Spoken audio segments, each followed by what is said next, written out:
여러분 안녕하십니까, 진성호입니다.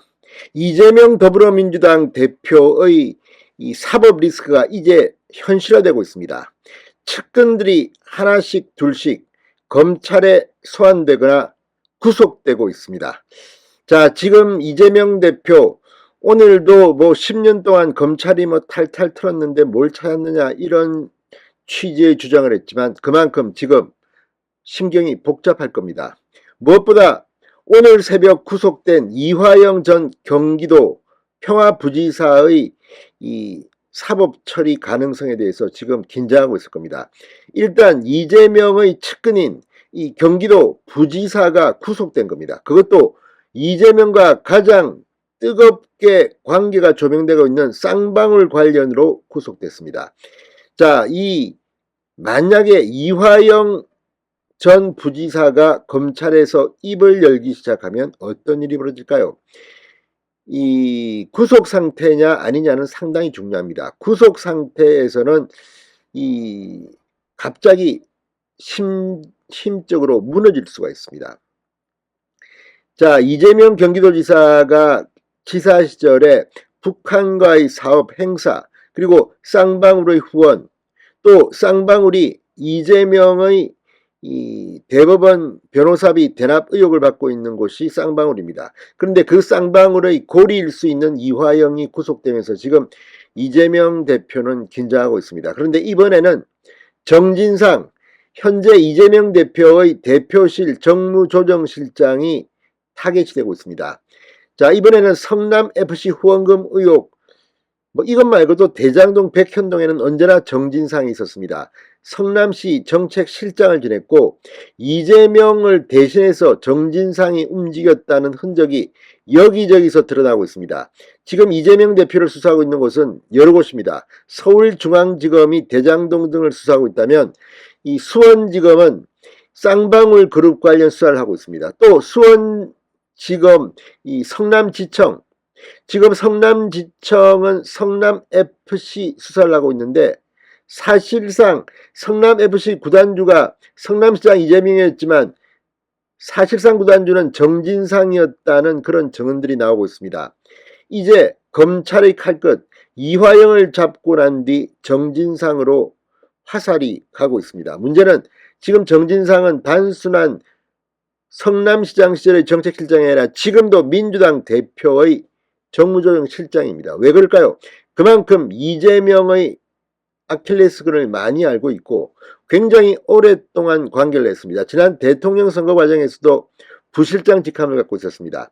자, 검찰이 이재명의 측근들을 하나씩 둘씩 구속시키고 소환하고 있습니다. 하나씩 둘씩 사라지는 측근들, 이재명의 운명은 어떻게 될까요? 진성호의 융단 폭격 시작합니다. 이재명 민주당 대표를 융단 폭격합니다. 방송에 앞서 아직 진성호 방송에 구독자가 아니신 분은 붉은색 구독 버튼 눌러주십시오. 더 좋은 방송으로 보답하겠습니다. 자, 성남FC 후원금 의혹에 대해서 검찰이 사실상 재수사를 시작했습니다. 애당초 분당경찰서는 처음에 이재명 대표를 소환조사도 하지 못하고 무혐의 불기소 판정을 내렸다가 뒤에 보안수사를 하면서 이 경찰은 뒤늦게 두산건설 관련 건만 검찰에 송치했습니다. 그러나 검찰의 판단은 달랐습니다. 성남지청은 두산건설 말고도 네이버, 차병원 등을 전격 압수수색했습니다. 이제 일이 점점 커지고 수사는 확대되고 있습니다. 그리고 거기에 나오는 이름이 정진상입니다. 자, 이재명, 이화영, 정진상 계속해서 또 다른 측근들의 이름이 나올 겁니다. 특히 이 자타가 공인하는 이재명의 최측근 정진상, 그리고 경기도 지사 시절 부지사였던 이화영, 특히 이화영 전 부지사는 이 대북 사업 이런 것들에 대해서 지금 이재명 대통령 선거에 부정선거 의혹을 받고 있는 조직의 뿌리 아태협과도 관련이 있는 인물입니다. 쌍방울과도 관련이 있습니다. 이제 검찰이 정진상을 겨냥하기 시작했습니다. 자, 수원지검 성남지청 형사3부 유민정 부장검사는 전현직 성남FC 관계자들에게서 정진상 실장이 모든 결정을 했다는 다소의 진술을 확보한 것으로 파악됐습니다. 2015년 1년간 성남FC 대표를 지냈던 곽선우 변호사는 중앙일보와의 통화에서 당시 이재명 대표가 정 실장에게 정권을 맡겼으니 의논하라고 해 사실상 정진상 실장이 구단주의였다고 말했습니다. 당시 직원들이 나를 건너뛰고 성남시 정책실장이었던 정 실장에게 직접 연락하고 정 실장도 직원들에게 직접 지시했다고 말했습니다. 자, 정진상이 지시했다는 것은 이재명이 지시했다는 것과 거의 동급이 아니냐는 분석도 있습니다. 자, 대표직에서 물러나기 전에 이 곽선우 전 대표는 이 성남시장 시절 이 정 실장을 중심으로 하는 성남FC의 행정 시스템 문제를 정리한 것을 이재명 당시 시장에게 메일로 보냈다고 합니다. 검찰은 지난 27일 이미 제출 방식으로 해당 메일과 관련 서류 등을 확보했다고 합니다. 검찰은 경찰이 이미 대가성이 있다고 판단한 두산건설 외에도 네이버 차병원 등에 대해서도 압수수색에서 대가성 여부를 확인하고 있습니다.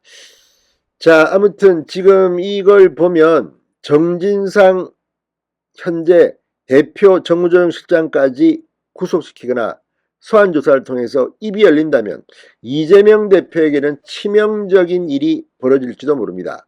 익명을 요구한 한 변호사는 이화영 사장 그리고 정진상 실장의 진술은 검찰 수사가 이재명 대표까지 닿을 수 있을지 여부에 상당한 영향을 미칠 것이라고 말했습니다. 자, 역시 이런 수사에는 측근의 입에서 측근의 배신에서 사건이 의외로 빨리 풀릴 수가 있습니다. 이화영은 구속됐고 다음은 정진상입니다. 그 다음은 누굴까요? 진성호의 융단 폭격이었습니다. 여러분 감사합니다.